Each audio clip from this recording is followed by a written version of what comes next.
So today's guest is quite mad. He left a cushiony job at Salesforce to join a company that is back then probably worth like nothing.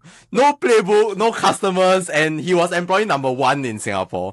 Today, the company has raised $15 million and growing at about 30 to 15% quarter on quarter. Like, that is incredible. So we want to hear his story, right? So welcome, Nawi. Thanks, Joshua. Thanks, Damon. Very excited to be on this podcast and very honored to be the 10th guest for you guys. Yeah. Let's go! Top 10% podcast in the world! We can actually call ourselves podcasters now. Before that, you're just a wannabe. Yeah, so Nawi, back then, you were doing well at Salesforce, right? Like, what were you doing back then? Salesforce. So maybe I share a bit more before Salesforce. I was doing consulting. I was in management consulting in one of the big four. And, just fresh off university, I think many people, if you think of jobs, you want to look smart, you do consulting. So I went consulting. I did very well there first. I had a good career trajectory.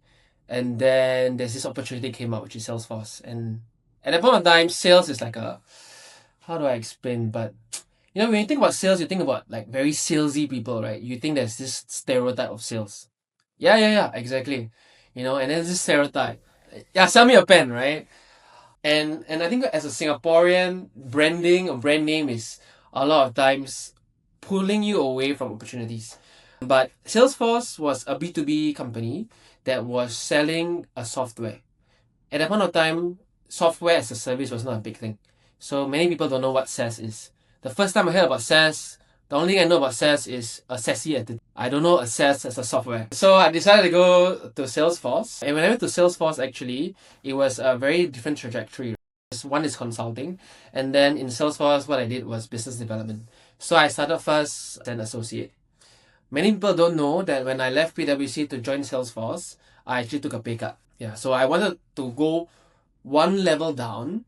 Why? Because that's the only option possible for me. Not that I have a choice lah. I had no choice. I had to go one level down. Because when we are hiring a salesperson, you want someone with experience. You want someone that has knowledge, right? And you have no experience, nothing to provide to the company, no value yet. Then of course you start at the bottom, which I'm completely fine with. So right. yeah. Walk me through a bit of that mentality, right? Like, not many people are willing to firstly take a pay cut to join an industry that they don't know about and to work on an entirely new skill that is highly uncomfortable for many people. Like, what was that thought process? Good question. I think for me, when I was doing consulting, fortunately or unfortunately, I was very exposed to international development. And part of my role as an international development team was I traveled quite a bit, and my job was to bring companies from Europe to Singapore. And we did a lot of trade shows. So I think you might be familiar with trade fairs and trade shows for Ergotune. So it's similar but for B2B rather than B2C convention. So when I went there, I see the Europeans, the business owners, the directors standing at the booth and selling. Just like how you have your salespeople selling Ergotune chairs, these businesses were selling business solutions, services that business requires. And I was always very intrigued by it. And I was like, okay, I like to talk, I like to speak with people, and I like to convince people to do something, right? I mean, if it was another world and if I was way smarter, I'll be a lawyer maybe. I found consulting quite interesting, but what sales provided, in my opinion, is a platform for you to really be paid your money's worth based on the value that you provide. So let me give you an example, right? In consulting, let's say after 6 p.m. to 12 a.m., I'm still working to rush a deadline for a client, right? There's 6 hours that I'm working extra. No matter how hard and no matter what I do, I'm still paid the same. But if you think of it from a sales perspective, honestly, after 6 p.m., what can you do? No client's going to answer your call anymore, right? So can you push for your next day? Yes, you can plan for the next day. And basically, how hard you work is how much money you get. So to me, that was a very finite and easy way for me to see what I'm worth. So because I know I will work hard, I'm very confident in my abilities to really pound your hours and really grind it through. I believe that I can succeed. So I knew that my goal of achieving that level of value of myself based on the efforts that I provided to myself, I feel that even though I'll have a pay cut, eventually I'll make back money. Because Right. So you like what I tell other- you want more upside for the effort that you put in. Right? Like if you work a 9 to 5, like you ask me to OT for a performance review that's gonna come 11 months later, maybe I tomorrow then do. But if I today close the deal, money is like it's worth it, right? It's gonna come in. I can participate in the upside. Right? And you want to see that reflected. I think this reminds me of like one of the best career advice I've heard. Not to me, but like someone said online, if you want to have a better career, get closer to the money. Right? Get closer to the end process of when money is made or money is saved. Right? Because that's when the leverage is the highest. Rather than doing something that's like very far apart. You can do that, it can be an enjoyable job, but you won't make as much money or have that much progression. Exactly. Yeah, you're right on that. Yeah. So like you should follow where it depends on your interest. Like for me, my interest is really being client facing, presentation, speaking. I like that, it's not for everybody.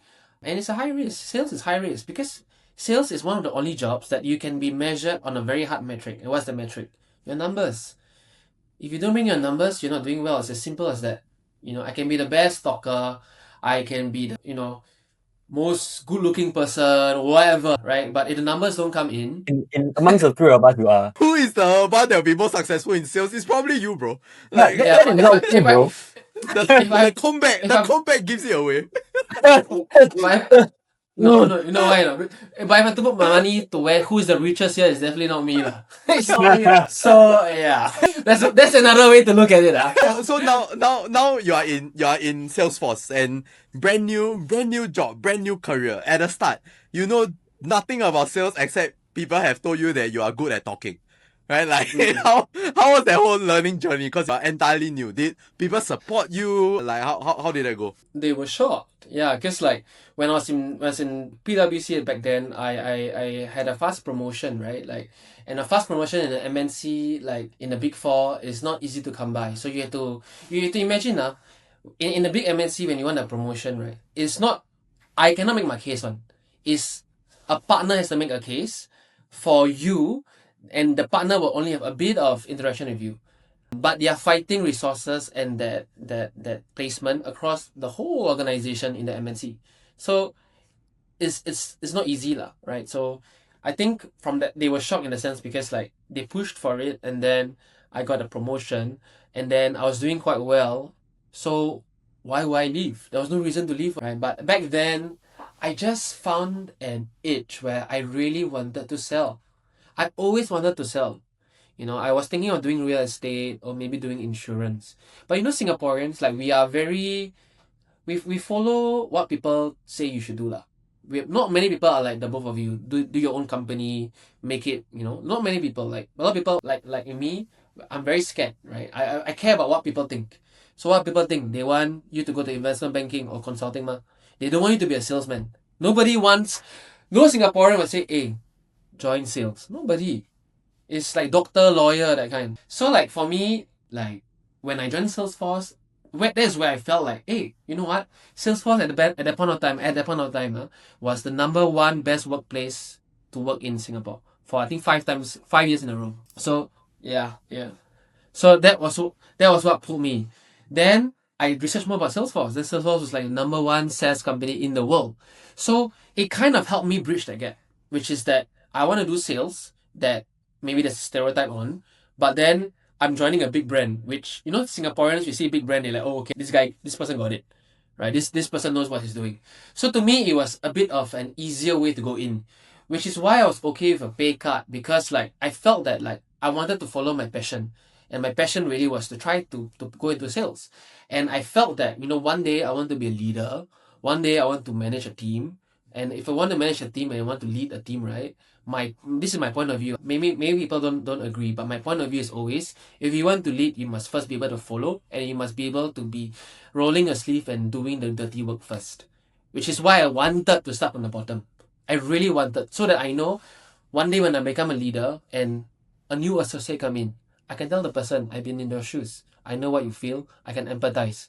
Whatever I'm telling you will move the needle. Right. And at that point in time, how do you know sales is your passion? Because you have never tried it before.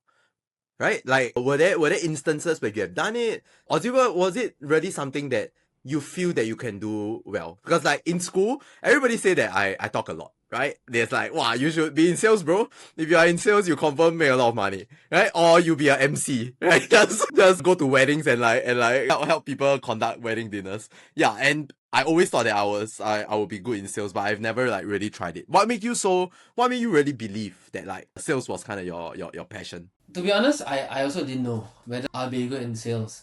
My only, I guess, my first touch with sales was basically in SMU, right? So I was part of Bondu, which is the business society of SMU, of the business school. And my role back then was a corporate relations director, which means that I'm in charge of sponsorship.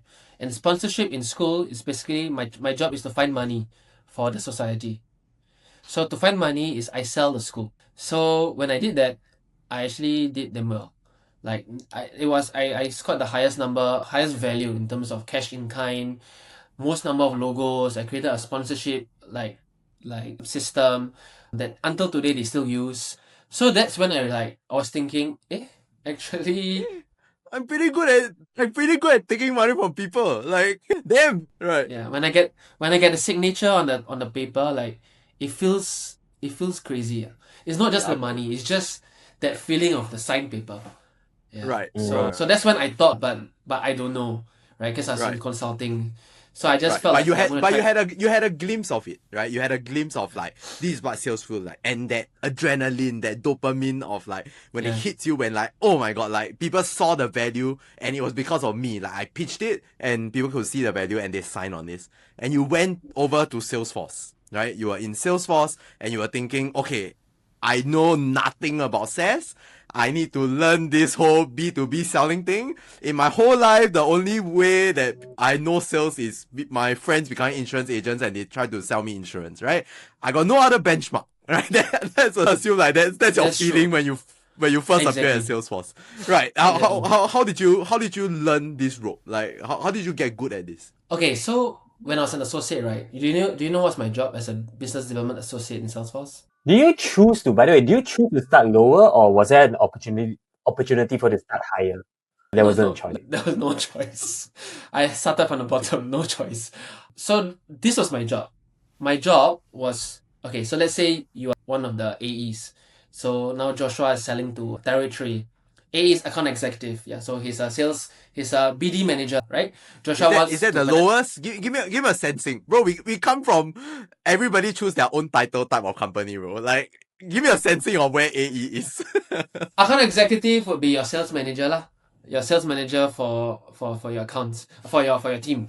Basically I guess you have a B2B team for EgoTune, right? Then probably that salesperson, is an AE.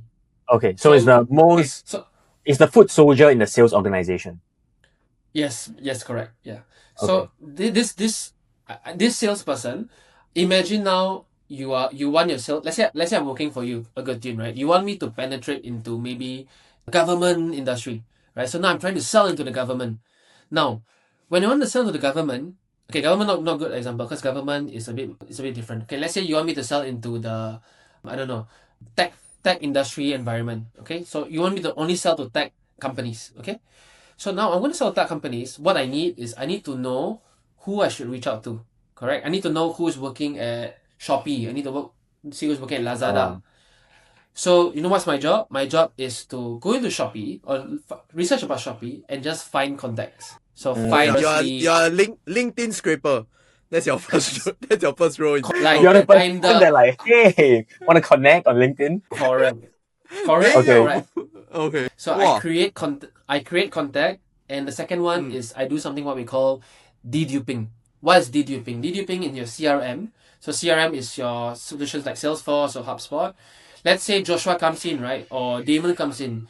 You maybe will come in more than one time, maybe 3 times. So there will be a lot of duplicates of Damon, a lot of duplicates of Joshua. My job is to find all the Damon that's connected and merge it into one contact. Gotcha. So you have one source of truth for that customer. Correct. Yeah.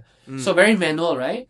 And pretty straightforward, correct? It's just very manual. It's just regurgitating this step by step, very administrative task. Not too hard, and obviously you can do it quite fast. if you're good, right, you just have to be very focused. I mean, if you're very focused, you can do a lot and very fast. So a lot of times I get the job done quite quickly. Now, many people would just finish the day, take Hang a on. coffee, relax. Help us understand. So, as an account executive, is that that sounds Yeah. like admin task? Is that part of your job that is already tied to sales targets and performance? No. At that point of time, I have no target. At that point of time, an account executive is the one selling. My job is support. I just create the contacts. Oh, you're not even AE, you're a support for You're the not even AE. selling it. Yes, I'm not even selling. I'm creating Damn, contacts. you took a pay cut to be an admin. That's one way to look at it. But I always Damn. tell people That is that insane. the role, right? Like, that's why I always tell people, even my team, I say that you are more than what the role tells you are. You can just be whoever you want. Like, let's say today I want to be a CEO. Why I cannot be a CEO? Why Mark Zuckerberg at 21 years old is a CEO of Facebook or whatever? Like, he has no experience. What makes him him? You know what I mean? It's just what you think with what you want to do. And that is your constraint, your limitation. So while people are just creating contacts, I was very curious about how sales company run. So you know what I did? I had coffee chats with almost like every leader in Salesforce. I will have chats with like a country leader, a vice president, my senior director, legal counsel, finance, marketing, field marketing, digital marketing, AE teams, other country teams. Like, I just have coffee everywhere. And you know what's the best part about being new? You can have this card, and this card is I'm new. So I want to learn. And you'll be surprised, not surprised, but you will realize people actually like helping people. That is our nature. We just like to share something that we know that you might not know. Right. So I took this opportunity, I seized that. Yeah, I love Sorry, this go ahead. advice because I love this advice because I had a previous life in corporate world, and there is this window where you can play this new person card. You know, because after that, then it's a bit awkward to be like, hey, want to drink coffee with me? Then the person will be like, what do you want? You start doubting whether you should do that because you don't want to come across as a climber, right? But there's this 3 to 6 months of like, I'm new, go and have coffee with as many people as possible and use that card. Exactly. Right. So I hear two lessons, right? First, it's I've never been in corporate before. It's not a flex. Like, I really want to know what a structured company kind of looks like, cause my whole life has been unstructured chaos. But I will assume that at that point in time, being able to meet everybody in the company helped you to get a full understanding of a business, which a lot of, I would say, first question is whether is that common? Like, do a lot of people do that? Actually, in corporate, like, not many people kind of know how to reach out to people.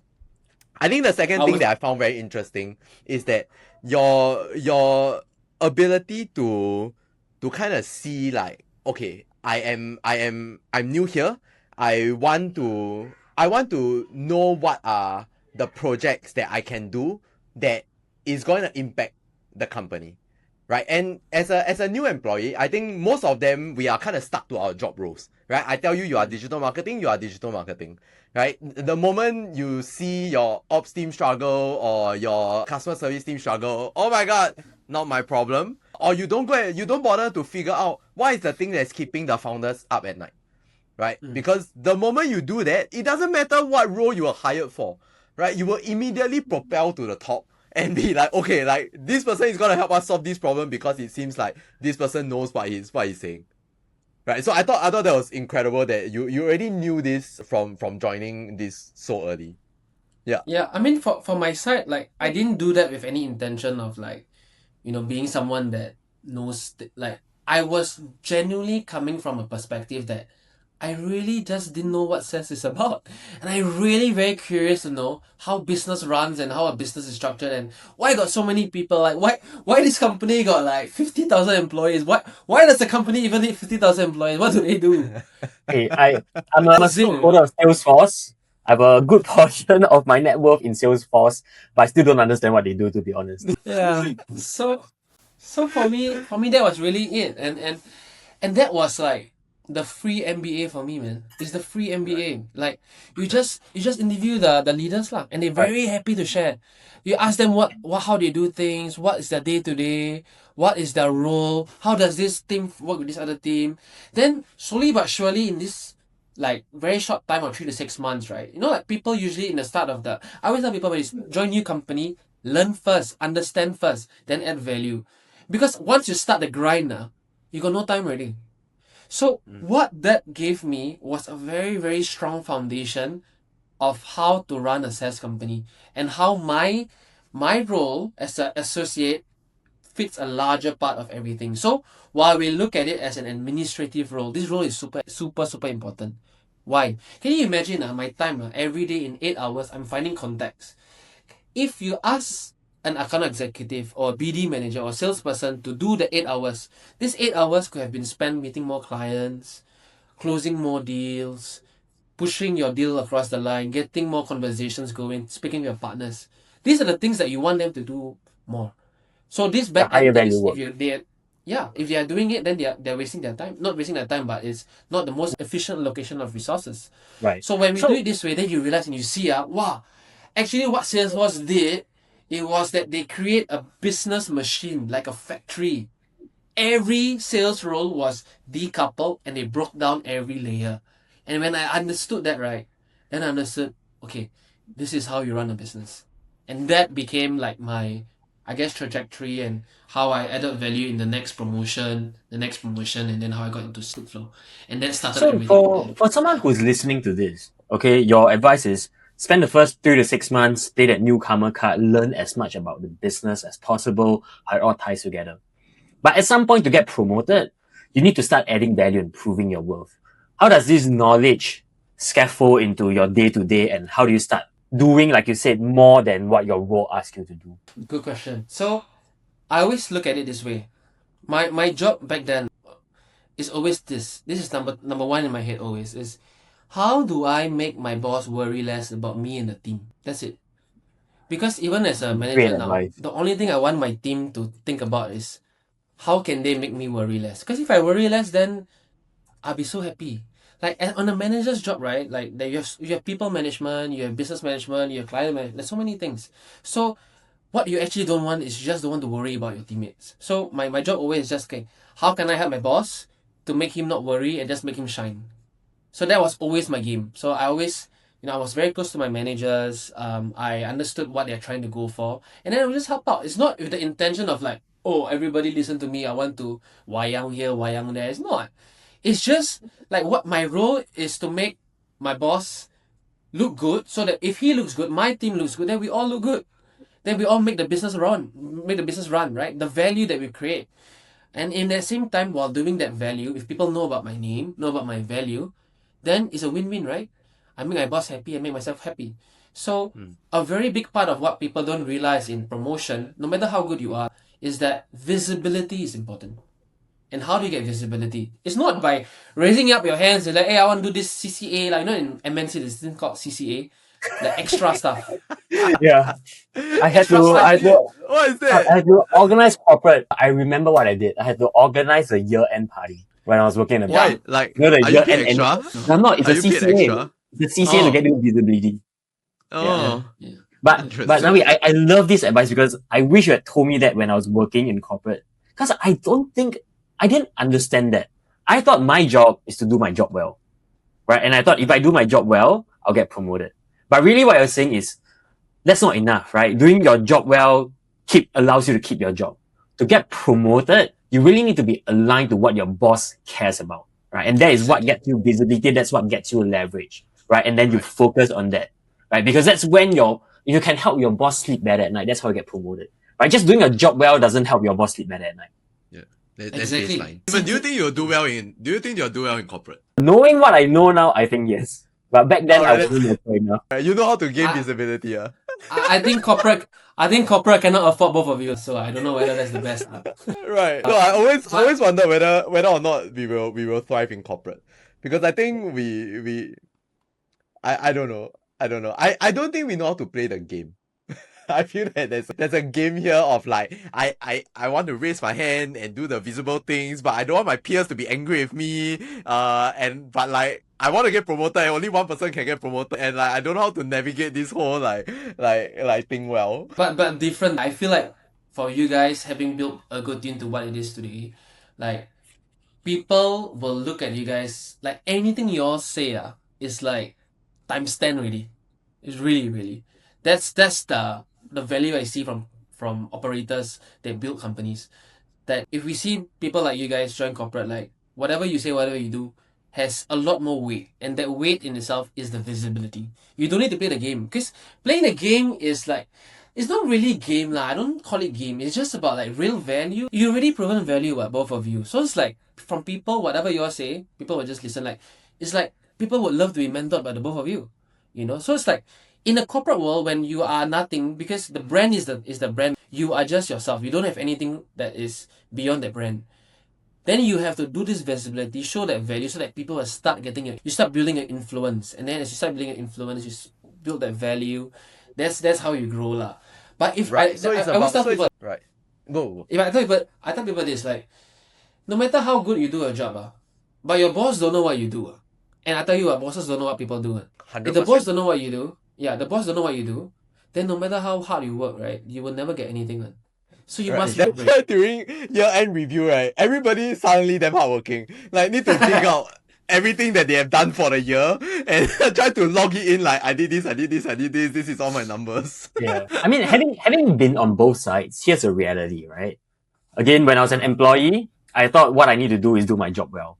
But I realized when I'm a boss, the parts of the business that continues harming, it's like, that should be done. I don't care about it. Right. But there are usually only 3 or 4 things that I really care about at any point in time.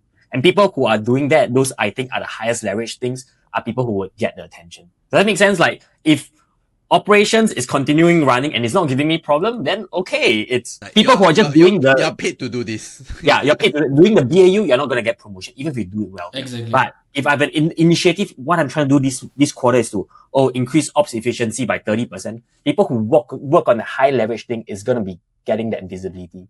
So a lot of it's not so much playing the game as much as aligning to what is important. Which is exactly the way that you should look at when you're selling something. When you sell something, you must align to what they actually care about. They don't care about your feature, man. They really don't care. Like you have your ergo tune, like they don't, like, different people care about different things. Like I care about my back. My back is the biggest problem that I have.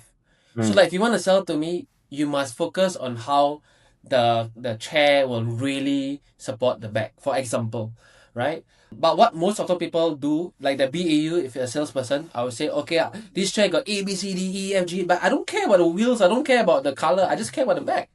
It's the same thing as your bosses, right? Your bosses only, let's say your operations, you will maybe focus more on the efficiency or reducing costs. If you're the CEO, you focus a lot more on the revenue side, right? So if you align to your bosses, you're aligning, like, it's the same how you sell somebody. People buy when you're able to meet the pain or meet the goals. Same thing as bosses. If you can meet the pain, so my pain point is I want to grow revenue. If you can show me, and without me even telling you, how you can help me drive more revenue, I will love you. So that's how I see it lah. Yeah. Right. So then you became, so you started learning, right? How then, and what was that rise look like all the way until the point where you decide to leave? Like what was that like? So yeah, I went to role, and typically in Salesforce to get promoted, you need about, I think, at least a year and a half for the next level. I did it in 6 months. So it's like half or 1/3 the time of a usual. That was a flex that like we were all very impressed, but you treat it so nonchalantly. That's why you are a good salesperson, bro. It's like I've done something that people take a year in 6 months, but part of everyday life. Fucking love it, man. But yeah, I mean, to even get that, it's not like they give me, you know. I had to fight for it, raise my hand, show that I'm ready. Like, even before I make calls, I'm really doing calls. I don't need to do calls, but I show them I do calls. Then people will go in the booth to make calls. You know what I did? I make my calls in front of everybody.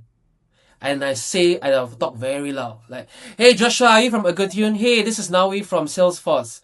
Have you heard of Salesforce? I will say very loud. I'm sure everyone can hear me. So that people like will look and see like, wow, who's this guy? So when you got that promotion, were they that's how it betting? happened. So when you got that promotion in just 6 months, right? Do you think they were betting on your potential, or was it because you have already proven results? Potential. Of course, I have no results to really... I actually had some results. Even as an associate doing to sell, I already helped my AE sell some clients. It was just me. So I proven value, but they also see the potential. So sometimes in corporate, it's also about luck. But I tell people there's no such thing as luck. Luck is when opportunity meets preparation. So I prepare already. I prepare the baseline that I know how to make calls. I actually can do some sales. I got some close client, even though I don't have to. And when the opportunity arises, because I'm already prepared, that's how we met, and that's how I got that promotion.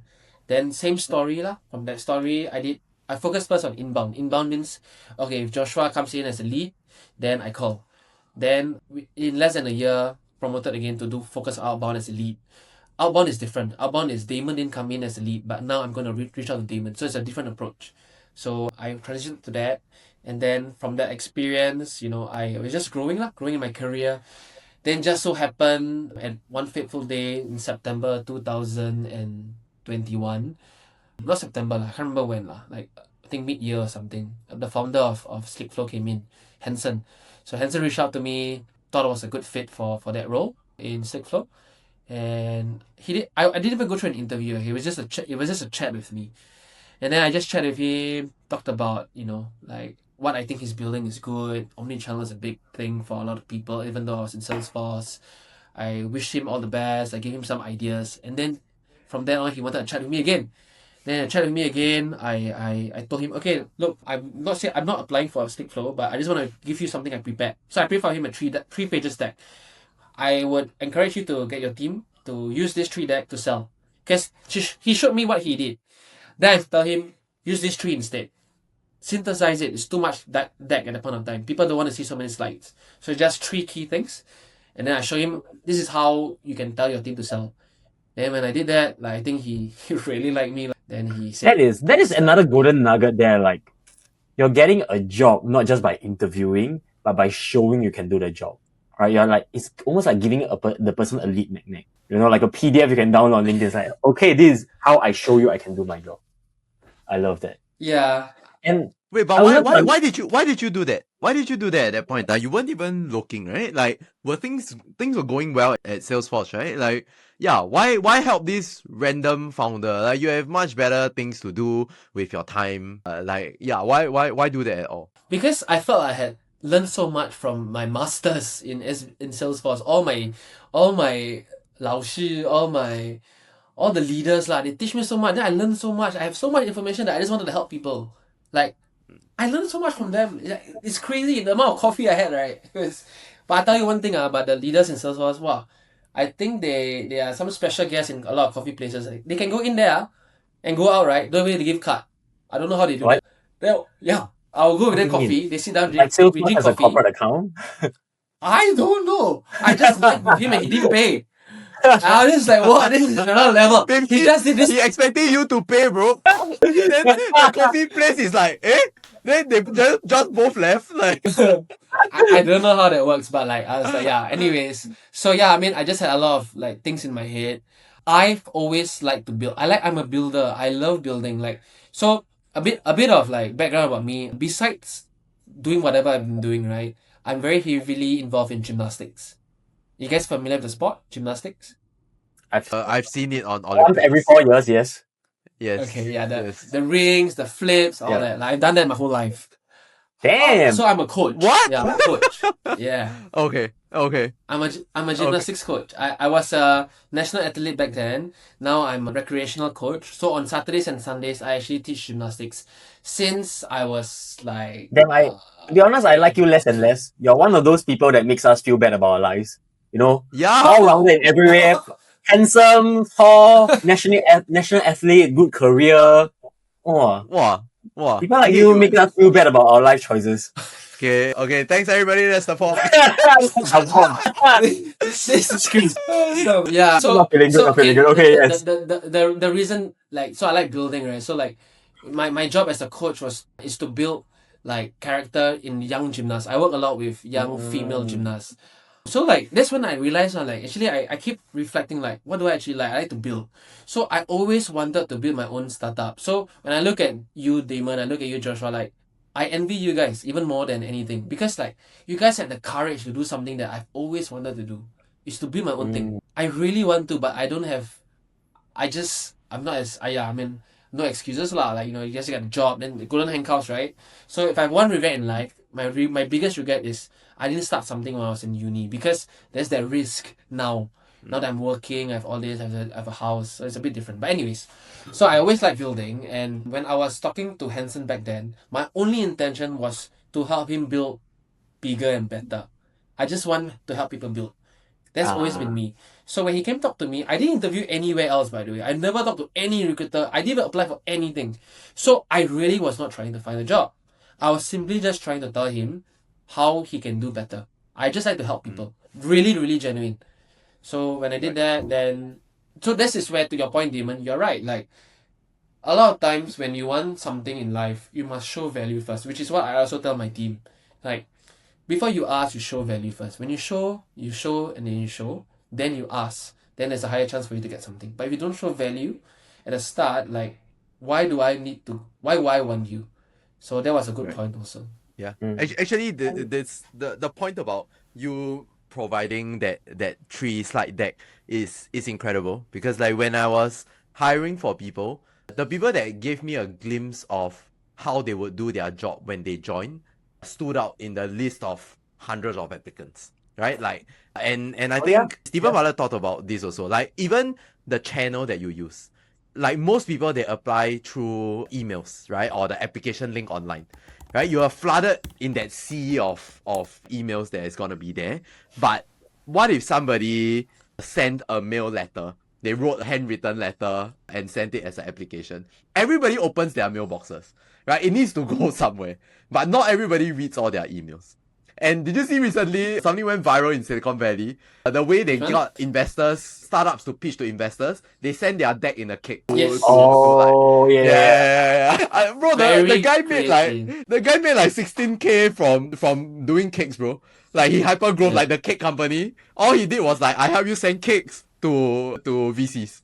I help startups send cakes to VCs. Oh yeah, there should be a Salesforce plugin for like sending cakes directly to clients for code. Yeah. But all these, I think that's what they did. It's about attention, right? Like, if everybody is doing it through the same channel, you need to stand out. Whether you stand out in your application or you stand out by the channel, if you really want that job, you really need to do something a little bit different than everybody else. And from employers' perspective, I can tell you 99% of people won't do it. You don't even need to be that creative. You just need to stand out just a little bit. It's mad. You brought up Stephen Butler, right? I love him. I love his podcast as well. Like, one thing he shared, like how he built his brand and his business, was to care about the little things. I don't know whether you guys heard this one of the episodes, caring about the little things. And what he described about caring about little things is, you want to be seen different, right? You must be different. And what is him being different? Him being different is like, okay, even before we are part of the podcast, he will already know what is Joshua's like favorite song. So when you come into the podcast, the song is playing. And then when you sit down and when you're talking and visualizing everything, like someone is actually drawing and writing the notes and just like taking part of everything. And the question is asked is like, is you guys hear his podcast, right? It's like so well thought of and so well researched, to the point that when you leave the podcast, they will give you this book, which is a diary, right? This is called Diary of a CEO, of the entire podcast that was written as you were talking to Steven, right? And then Wait, it happens while right after the podcast. Yeah, so imagine now the three of us talking, someone is drawing, taking photo and writing the snippets and the golden nuggets that's being discussed. And then when I leave, they give. And then when you leave the podcast, they're playing the sound and the scent, right? They even research the kind of scent you probably would like. And then he said, that is caring about every little detail and making you different. And that's how you make from like something like a podcast becomes something that is so valuable. And I mean, you just wanted to segue to that because I love that. That is amazing. Yeah. But also, I kind of disagree. Like, I'm a big believer in 80-20 in life. I mean, on one hand, I always hear stories like this where you go obsessed over every single details. But like when we're building stuff, I think a lot of things wouldn't be possible if we had cared about every single detail. Does it make sense? True. Like, there's always stories like this, but there'll be a lot of counter examples of there's only this 80-20 that we need to follow. There's this 20% of things that you need to get done well, and then the rest will take care of itself. Yeah, I think for that point, right, it's that if you want to be the top 1%, the key experiences you need to sweat the details.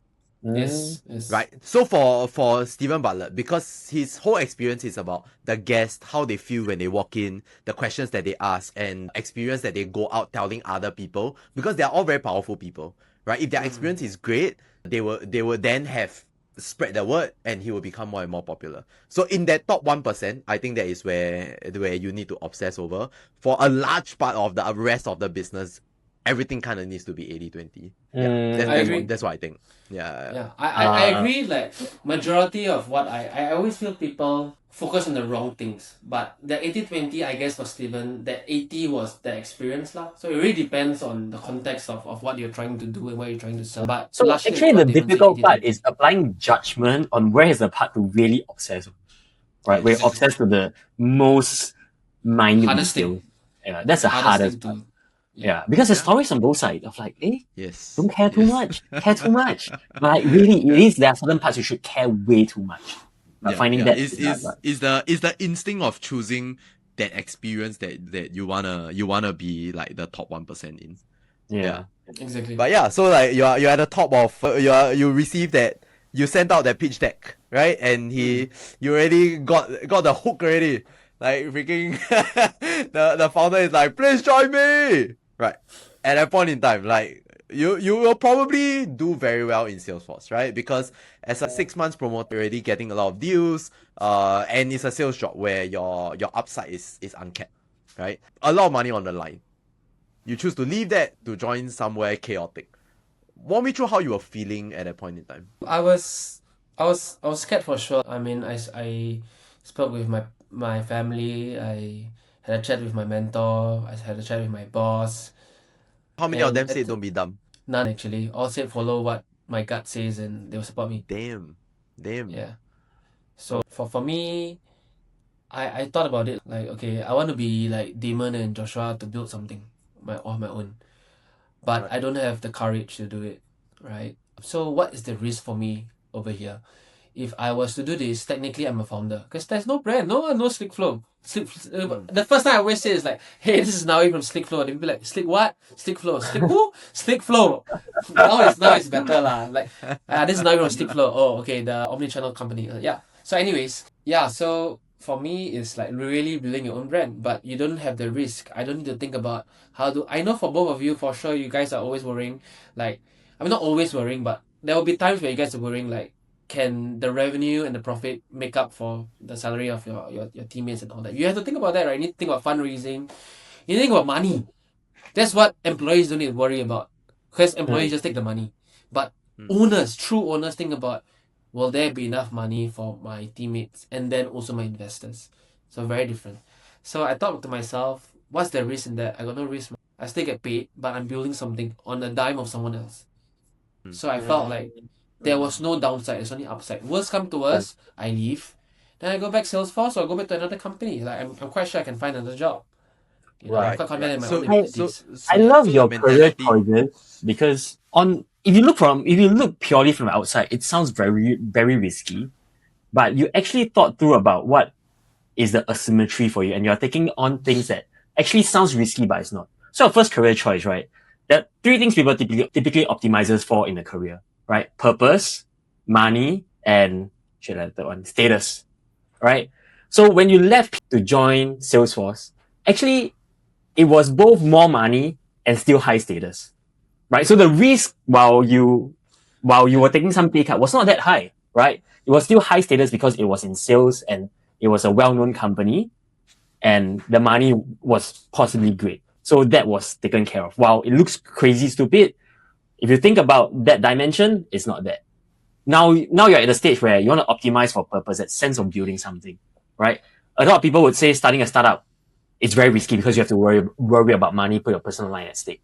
But you found an opportunity where that part is already de-risked because there's the first early founder team that has raised some money, de-risked part of the business. And you still get all of that, the purpose of being early in a startup, right? So I think a lot of people don't think enough about like what you want and how do you find that asymmetry in like finding something that's already de-risked, right? It doesn't have to be a trade-off, right? And you've always found something in your career that, no trade-off actually. I've been lucky. Yeah, but like I said, like luck is opportunity means preparation. So I was just prepared. At that point of time, someone needed someone to build. I was prepared. There was an opportunity. I seized it. So yeah, that has always been the story of my life so far. I've always been blessed by these kind of opportunities. But I think a lot of times it's about just the mindset. Like, if I'm out of job today, can I find another job and make a lot of money? Yes, I can. I'm confident that, and I think mindset. And you have already decided that, okay, I'm gonna join a startup, right? And I assume Stickflow was one of it, right? Did you consider the rest? Because if I were you, I've decided that, okay, I don't mind going back down into getting my hands dirty, right? But I want to choose a rocket ship, right? I want to choose a rocket ship that if it flies, it better go to the moon, right? Did you explore different options, or like you saw Stickflow, you saw the founder, and like you decided that, okay, this was gonna be the rocket to hop on? Yeah, more of the latter. I didn't look at any other companies. For me, when I join something, I'm all in. I don't give up. Sorry, before you join, like when you're still thinking. I didn't think of any other rocket ships that I can join. Like I said, like, if Stickflow wasn't here, I'll be like Salesforce for life probably, because I love Salesforce. Like, it was a great company, people are nice. I love my boss, and like I just felt like the value it was provided was real. So like I felt I was in a sweet spot that I had no reasons to leave. But when this opportunity came, I just felt that, like, if I don't take it, then like there won't be many opportunities where you are a founder of startup in this region with nobody here, and you're really gonna build something of your own. Like, there's very few like that, very very very few. So I said that was worth the risk lah. And when I chose that, I didn't see any other thing. I don't see options lah. I'm just all in. And when I like something, I feel there's a vibe. When we chatted, when Hansen chatted, the line that got me was like, he shared with me this, and he always used this line when he talks about me, when he shares on LinkedIn, or even my anniversary, like work anniversary, he'll write this line, which is that, as we always talk about, he messaged me this line, by the way. The line is very strong. It is, I hope we can be brothers along this crazy journey together. Damn. Can you believe, like, can you imagine that, like, what that means to a person? I wish we could be brothers along this journey together. I don't know you. He's from Hong Kong. I never seen him before in my life. But that whole statement was you telling that person that, be my kind. Be with me, and we will go through shit together. We know we're gonna go through shit, but let's be brothers along this journey. And that sold it to me lah. So Right. yeah, that's how we started. Right. Damn. Recently I was telling my intern that like everybody here is family. Then he say, "Oh my god, that's toxic. TikTok say you cannot call your team family." Yeah, I mean, Yeah. in this generation, you gotta be careful of like how you say. Yeah, like I didn't even know, because back then when we were running the company, I always thought like, wow, people put their trust in us. They could have joined any other company, but they decided to follow three idiots to build a chair company, right? And I always had that family mentality, which I have learned that is very toxic, or at least from my Gen Z intern, that is no longer acceptable. Yeah, I don't use family to call my team, because we can't say that anymore, right? But I mean, it depends on the situation. Like brothers is not really saying that we are family, but it's just more of like that Comrades. that mindset. Yeah. That comrade, and It sounds more like you want to be that brothers, comrade. where you're going Yeah, to yeah. at a club. Yeah, You have to yeah, have yeah. family, they sit Yeah, yeah. and you dig shell scrape with. Yes, Right. yes. And I think, listening to this, I think one way that startups can attract talent like you, right, is that to sell that sense of purpose, to sell that Yes. sense of, hey, let's fight against something greater. And the best startup founders are always able to do this, right? I don't think, to be honest, Josh and I don't think we did that well. We were not able to, like, we always sold people on, hey, there's a potential upside. It's a good place to work. But we never found a way to sell, like, hey, let's build this together. It's going to be a long and tough and hard journey, but it's going to be great. It's going to be hard, but it's going to be the best memory of your life, because 10 years later, when we look back at this, that's all you're going to talk about, like how we overcame this. And I think people are, like, high performing people are starved of this purpose, starved of like going on that hard quest. And one way startups can win in attracting talent is just provide that avenue to be like, okay, this is a hard quest and people want to conquer it. Yeah. Yes. But I think back then for us it was a reflection of ourselves. We believe that more money, you will stay.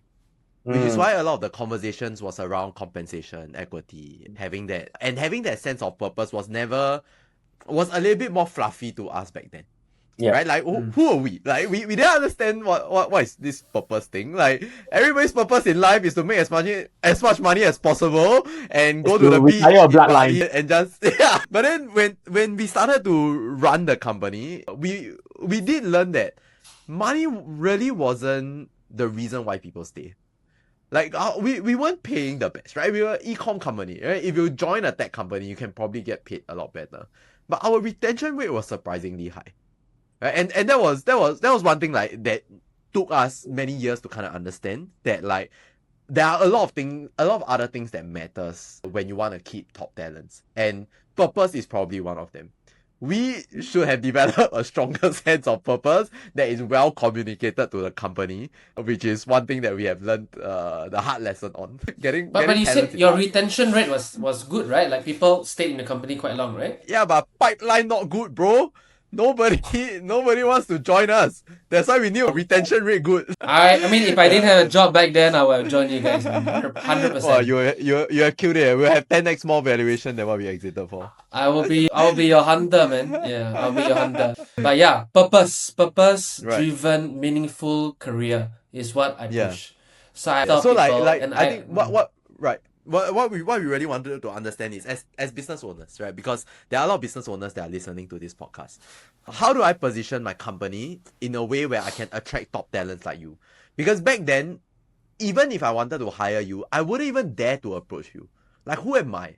Right? I'm just a small company doing, I don't know, like okay revenue. Like how I don't know how to sell it to you. So help teach us, how do we sell a company to a top talent like you? I have, this guy called Robert. No. Shark Tank guy? Robert. Oh, yeah. The suave. Right. Yeah. Okay. I We are surprised because I could never pronounce his last name. Yeah. I met pronounce the last name properly. Yeah. I'll be like, Robert Cuckerback. Robert got your back. What he said was what he said was, wait, now I lost my train of thought. Okay, he said take our time, we can cut this part. A-star players likes to work with A-star players. Let that sink in for a while. A-star only likes to work with A-star player. So most A-star players in most organizations, there will never be a place where there's a lot of A-star. But for most business owners or leaders in high promising companies, you would see yourself as A-star, right? I mean, if we don't look ourselves as A-star players, then we cannot be owners and we cannot call ourselves a fast growing company, right? Because a fast growing company means you're good, right? If you're normal, then you're a company. But a fast growing company means you have to be really good. So actually, when you mention that, okay, if a business owner is trying to attract top talents, like, there's nothing to fear, because any top talent will want to work with another top talent, whether you're a business owner or whatever. Like, a top talent wants to work with a top talent because they get each other, and top talents work well with top talents because the product of that is even greater than what they can do by themselves. So, for me, when I see Hansen and see the company, like, I could recognize very instantly that he's a top talent. He's a great founder. He has a good vision. His product was good. So for me, like, I want to work to make this an A-star company. Because, like, for a lot of people, okay, maybe not all A-star players wants to be builders, but there will be people, when you're an A-star and you are in a big MNC, you want more. Especially when you're a lot younger. You feel that you can do more. And you want an opportunity. You want people to like, hey, I'm going to give you that shot. And if that person thinks he's good or she's good enough, she'll be saying, yeah, I want to take that shot and I want to prove that I can do it. And it's the people that has something to prove that will drive your business and will drive your company. So if you can position and frame this opportunity where you are giving this opportunity to somebody where this person can prove that this person deserves to be an A-star player in an A-star company with an A-star salary, the person will take right. A mission greater than himself. Yeah. Do you know, this is actually one of the things that Damon pitched me to ask me to start doing content. Okay, what did he say? He basically said, like, one of the reasons why our pipeline for hiring was so dry, firstly, we weren't very good at hiring. We did the usual job portals kind of thing. Was because I think people, if you just see a go to it's a chair company, right? And then you very objective, you see, okay, it's an econ company that's selling chairs, then you have other comparables.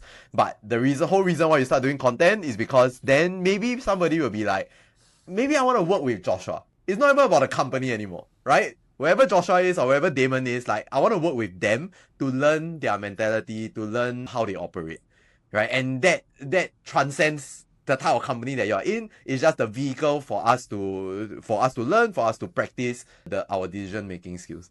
So he was like, okay, bro, we need to do this personal brand thing, bro. Like, Elon Musk is doing it, Mark Zuckerberg is doing it. We need to hop on this hype train, right? So that's why I started doing content. And hopefully the next company that we start hiring will be a little bit easier. Wow, that's you guys have foresight, man. That's what I can say. Like, that is really Damon has foresight, bro. Damon has a lot of foresight. That's really, yeah, it's quite bad. that I completely Bad execution, but yeah, sometimes I see it. I mean, Josh was the one who actually got more serious about it. I talked about it for very long, but I'm not consistent. Yeah. He's the founder in the company that sends articles to people, and then people, Actually, I haven't read it. Interesting option. Yeah. Then I thought like I need to execute on it. So do you guys know this strength personality test called Gallup Strength Finder? Have you heard of this?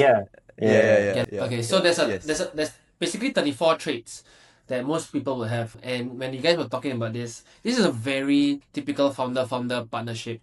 It sounded a lot like Damon. One of his strengths maybe is futuristic. He's a futuristic personality, and then Joshua is actually what we call an activator, which is me. I'm also an activator. So an activator is someone who is very strong in taking ideas and taking fast action, like taking ideas, making it to a reality. That's a very typical founder relationship, and that's why a lot of founders that have futuristic and activator pairing are very good founder pairs. So I don't know whether that's what you guys are, but it sounded a lot like what I usually. You are made in heaven, bro. Hey, I knew it. This is a bit like Traction. Have you read the book Traction? The Traction game? No, I have not. Traction. So Traction is this operating system that was made famous because people growing, they kind of lose how to track priorities, and it all ends up with this level 10 meeting where the whole company is aligned on the direction to go for. I think it'll be super helpful. But in that whole book, they talk about at the top of the company, a good company typically has a visionary and an integrator. The visionary kind of comes up with the 10x ideas. 9 out of 10 times it wouldn't work, but that one time the integrator will be like, let's go, and then like fully execute and like make sure everybody kind of follows through. Yeah, so when we learned about that, we were like, sometimes I got good ideas, bro. Maybe I can be visionary. But Damon's visions has been pretty strong. Come to me at night. But I love what you're saying on how to attract talent, right? So one thing you're saying, give them a strong sense of purpose. One thing you're saying is, hey, you're pitching. I think I think what you're pitching really is a density of talent, right? Because in any big companies, and I've worked at big companies before, is that there are smart people. There are definitely A+ talent. But in any big company, there's also a lot of B and C players. And what frustrates A players is that they have to work with a lot of B and C players. It's not that there is no A players, like they have to work with B and C players, and that drags them down. Right? So the pitch is, hey, if you're a startup and you're growing strong, like at least your initial founding base should be a strong density of like A+ players. And this is a place where you get to work with constantly just A+ players and have that impact that's way larger than you, because now you're not dragged down by the politics of a corporate and dragged down by working with B and C players. Yeah, and that's like is the only formula where your 1 + 1 = 5. Like just putting more A+ players together, that feeling is magical. Yeah, because eventually you really like a one strong talent, right? Can be the quality that will be just ginormous. Like I cannot explain. Like I've seen talent like that in Slickflow, and when you see talent like that, it's so rare. But if you are lucky enough to get that kind of people, like you gotta make sure they retain, and you gotta make sure that you're constantly motivating them, because this person is the reason why the business is growing. Right. And that's what I see here in Slickflow. Right. Yeah. So then you right. You go. Oh, question. How soon do you think you see this person? Like, this what they call 10x player, is it apparent from like the 3rd month, or it takes time for them to prove themselves out? I always feel that like in an interview, like when you're having a chat with people, right? If the person is an A-star player, right, you can tell in that first meeting already. In the first meeting, okay. First meeting. So it needs to So be like, love at but first you can sight. get wrong. You can be wrong in the sense that like you think he's an A-star player, and then he's not an A-star player. Very rarely, I've not counted whereby I have an interview, I don't think this person is A-star, then in the end it become A-star. I have not experienced. So my experience is I think this person A-star, really A-star, or I think this person A-star, in the end is C. So there's only been false positives, but not false negatives. Something like that, yeah. So far from my experience, but I mean, yeah. So do you think you got better at smelling the fluffy interview skills already? I think so, yeah. I mean, I interview a lot of people, and there's a lot of roles that we hire for. I think as you grow as a manager, you would also be more picky. At the start, anyone want to join me, I will take. As long as you can speak well, you have that. The purpose is the most important thing. You got no experience, you just have purpose. Like, I want to build something, I want to prove myself. No, lah, must have at least some purpose, right? I will take you.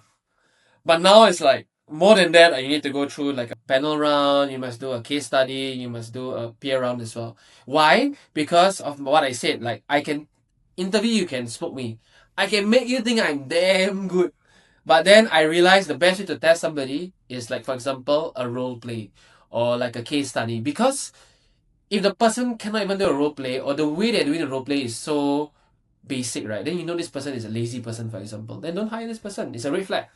If they don't even bother to change the slides in their role play, then what do you think will happen if they join the company when they don't even need to prove anything because they already have a job? Right, right. This sounds like somebody that has been battle tested. Yeah, I have. So 100%. most first time people hiring people, right? You just take whoever that comes, bro. If you want to join me, I will love it. Right? But then after that, when you start to see more and more people come in, and like the frustration that you have when you're working with them, then you start to implement, okay, we need the first round interview, second round interview, case studies, double case studies to finally like get to, okay, I don't mind testing you. But typically by then you have a strong enough pipeline. Yeah, probably strong enough pipeline of people. Yeah, but I want to go to the when you first hire people, right? Because you talk a lot about purpose, you talk a lot about your why. I want to understand when you are filtering for candidates, what are the type of questions that you ask them? Yeah, because I would love to hire people with purpose, but when I ask people, do you have purpose? They say yes. Like I would really question. I would question like why you want to join Slick Flow? Why? Like, why do you want to leave your MNC? Like, a lot of people from MNC want to join startup. I'll be asking why. Then they will say, oh, they're doing very well now, numbers doing very well already. They say, okay, if everything doing well, then why you want to join Slick Flow? I'll just keep asking why. Like, then let's say they want to change role from non-sales to sales. That's it. I'll ask them why. Why you want to join sales? Why you want to join Slick Flow? I keep asking why because I want to hear what they are trying to achieve in life. What is your purpose in life? Because if your purpose in life or your purpose to join Salesforce is because you want a job or you just want to have work-life balance, you will not survive year one. 100%. 100% you cannot survive if your motivation is to find a job in Sleepflow. Your purpose must be that you want to prove something. You want to prove to your ex-manager that you had bad experience with that if you're given the right culture, the right teammates, you will thrive. You maybe want to prove the fact that I have no sales experience, but I will damn sure make sure that I work super hard to prove to me or Nawi that because he gave me this opportunity, I'm going to make sure he delivers. These are the people I will hire. So I will ask the why. Some people will be like, oh, their why is because, yeah, they maybe it's a race thing, minority or they weren't given a chance and like they're just wishing someone to give them a chance. And when you place your bets on these people with something to prove, something to drive, and the why is really strong, these are the people that will take you far in your company because when the going gets tough, which you guys both know, the people that stay and the people that persevere is the people who has the most grit. And the people that has the most grit are the people with a story to tell and something to prove. And that's how I sniff out the why. What's a killer question like that I can ask during an interview? Do you have a list? Because it seems like you have interviewed a lot of people. Like I think I'm horrible at interviewing. I would love to learn from you. I I don't have like a specific question that I will ask, but sometimes in interviews, my candidates will cry. Not Nobody make them cry. not Wait, not guy or girl?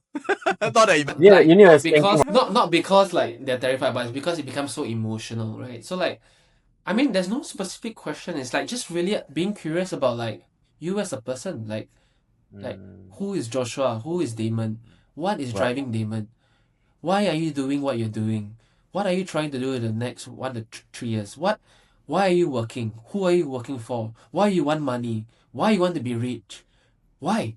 Like, I'm just very curious, like, why? Like, what makes you tick? What motivates you? Like, why? Then when you keep asking those questions, then you find out a bit more about what this person is trying to do. And then when you find out what this person is trying to do, you map back to what you need in your company and you decide, is this somebody that you need? Then that's how I it's peeling the onion. In sales we call it peeling the onion. But in sales we peel the onion to find pain point. But in an interview, you're peeling the onion to get to know the person because the core of the person will allow you to understand the motivation. And when the shit gets tough and the back's against the wall, it's that core person, the why, that you must remind this person of why this person is here in the first place. Then that it will be the North Star.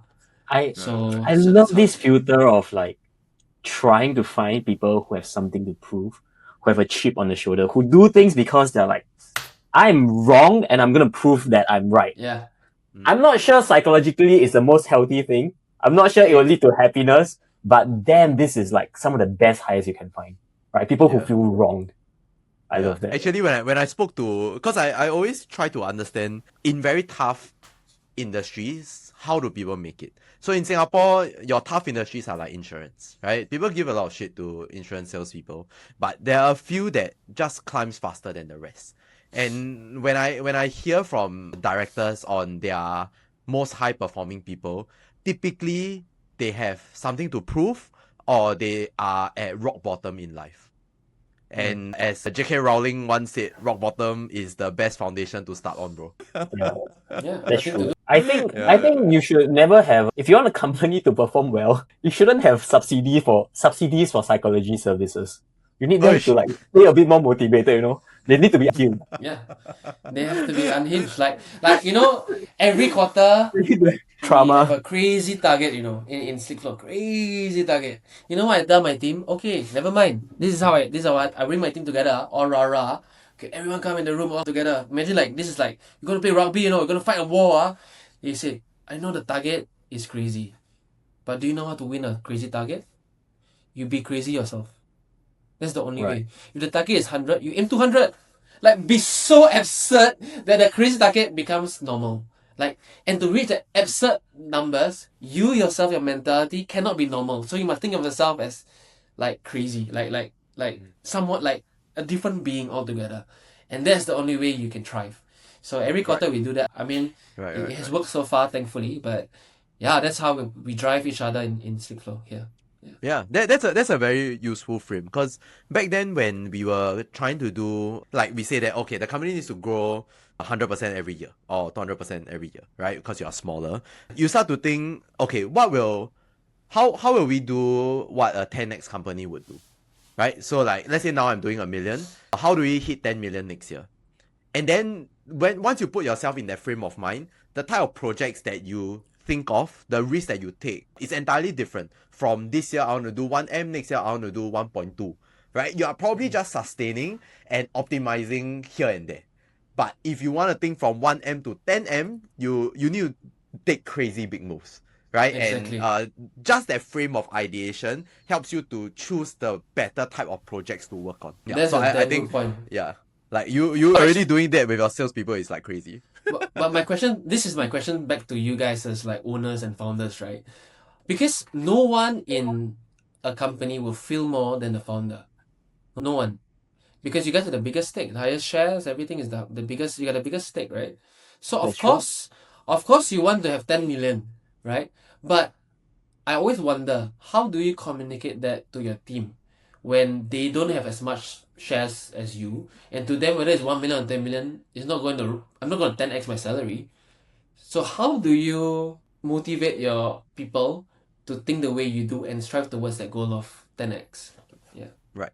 I think both of us play a very different role. Damon, on the more logical side, right?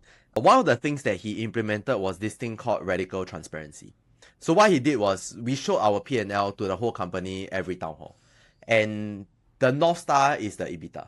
So whenever we show the EBITDA, we say that at the end of the year, a certain percentage of this EBITDA will be given out to the whole company. Right? Okay. So this is impactful because right now, most people working in companies, they don't know how their work affects the P&L. If I'm a cost center, I'm a cost center, right? I'm just being paid a salary to do a job. But if now my ops cost is 15%, the moment it drops to 10%, everybody gets more at the bottom. They are suddenly aligned on the North Star, right? Their incentives are aligned, right? So your Warren Buffett very famously, or Charlie Munger very famously said, show me where the incentives and I'll show you the results, right? Like, so you kind of need to align the incentives. Then the other side, which like I'm good at, is to keep the people happy. So I will take the time to go and listen to all their problems and all the things that they are going through in life. Because I firmly believe that the how you perform at work is greatly dependent on the life that you have outside. Right? If you're going through hard times outside, a divorce, you're fighting for custody, your family is like quarreling, it's very difficult for you to focus at work. Right? So just by understanding that, the same reason how you understand the why, you kind of help to motivate the team and they would want to fight for you. So you are, I think the way that we unintentionally did it is, one, you align the financial incentives, one, you give them a reason to trust and believe in the founders. I think both of them kind of helped with that retention. Yeah. I think what Joshua did very well is that it's not so much being a psychologist and be like, oh, you have all these problems, come and talk to me. Although sometimes I know that happens. But what I think you did very well is that you showed that you care about them as people, right? Because a lot of times what I realize is people will do things for you because they like you and they know you care about them, right?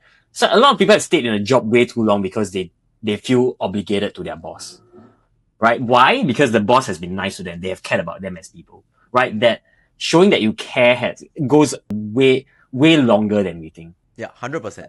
I think people, if you can feel, so one of the key criteria when we are thinking about retention is whether does somebody have a friend in the company. And that is the number one, based on some studies. The reason why people stay is because they have a friend in the company. And if I cannot depend on other people to make friends, then I be the friend, no? Yeah. So at least like if not you are leaving that control to other people. So like as a small company, you need to take on that role, right? So then that becomes like my North Star. Do you know how I know this? Because Damon sent me an article, bro. I read that. That one I promised I read. He sent you an article that he didn't read, lah. That one I promised I read. Yeah. So tell me about Slickflow, man. Where's it going in the next year? Like how are you seeing the next 12 months?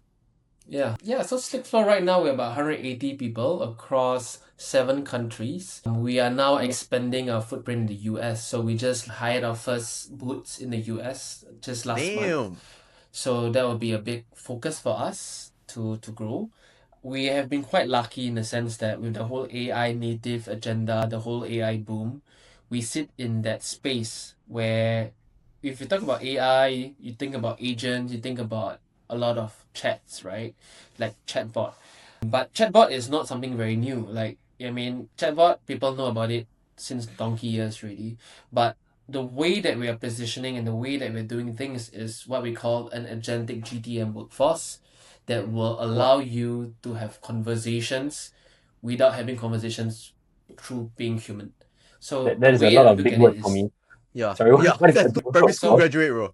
I went one brain cell away from a talking monkey. Like, explain that to me, bro. So, okay, if you think about it, right? If you were to study top salesperson, like you just pick any top salesperson you have, pick any top customer support agent you have, and you just study the way they message people, they will have their own pattern on. They will have their own pattern, and they will have, the pattern is like the way they message, the time they use to reply, how they message, everything, right? If I can replicate that and I can make the agent, not a chatbot, and the agent to copy exactly how Joshua is sending messages and how exactly Damon is sending messages. This is, of course, with the hypothesis that I can mirror exactly.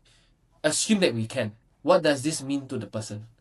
It means a lot of things because, as you know, as founders in e-commerce, a lot of times customer satisfaction is a big important thing, right? And a lot of customer satisfaction can be resolved when we're able to have a good customer service agent empathize with them and make them feel that they want something even though they are in a loss. I'm sure you guys have seen cases where it's a case where people are not happy about, but you're able to turn it around. So the difference between agentic workforce and human workforce is agentic workforce is 24/7. They have no emotions and they don't have ups and downs. But for even a top salesperson, top support agent, if let's say I have a meeting with Joshua and I had a bad meeting, I'm angry, then the way I respond to customer may be also different. So we have a lot more control, a lot more consistency. You have a workforce that doesn't sleep, doesn't drain, doesn't need rest. Don't even need to overpay them. You can squeeze them as much as you want. Right. So right. that is a very strong thing that a lot of people like to hear. But more than that, right? The last point that you can think about is, do you know that a lot of your data actually resides in conversations? When when people are chatting, you go tune about, oh, what color is good? How does this help me in ergonomics? What is the product that I want to buy? We had too these much are nightmare actually trying all to data. consolidate. Yeah. Right. So if I can study your entire database of all your conversations all time, and then through these conversations, I can create insights to tell you what is the next big thing you should build. Now, this is where data drives insights that drives decisions. Then what does that mean to business owners? And that's what they care about. A lot of business owners, a lot of tauke, they always ask me, Nawi, I want to know what my customers talking about. If they're really customer centric, they really want to hear what is on the ground. So that's why they do what? CSAT, right? Customer satisfaction score, market surveys to know what to build next. Now, what's the problem with that? The problem with that is if people don't fill up, you got no data. But now what if I tell you that every conversation I have with you, an AI can actually score the CSAT for that conversation? Then what you actually have is an unbiased, real-time CSAT scoring that's happening 24/7. This is real-time.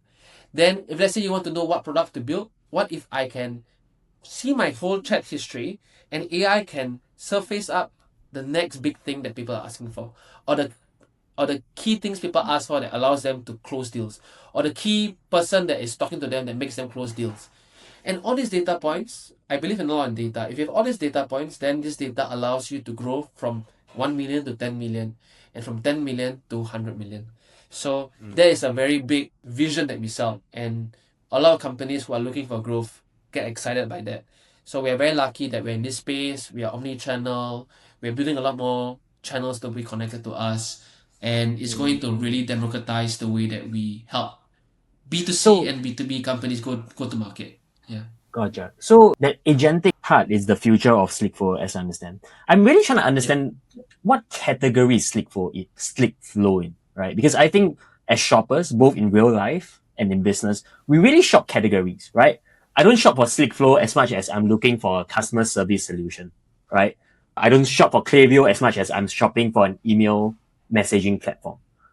How do people understand this? Like, what category do you think? How would you describe the category that Slickflow would map to? The proper VC category you will place us will be omni-channel conversational AI platform. But if I use this, business won't check this out. Yeah, so if you think about SEM, you think about keywords, people will search WhatsApp marketing, chatbot, customer support. Yeah. So then people come in because that is the real pain point, People's key pain point, like very few owners will think about okay, I want to be able to read the data from my conversations to drive decisions. Yep. People will think of the low-hanging fruit first, your L1 pain. We call it L1 pain. Remember the peeling the onion? So your first pain as a leader or as an owner is you want a ticketing software to track tickets. Or you want an email software to an email strategy. Okay. Right? So then the category L1 is ticketing. The L1 category is ticketing software. Okay.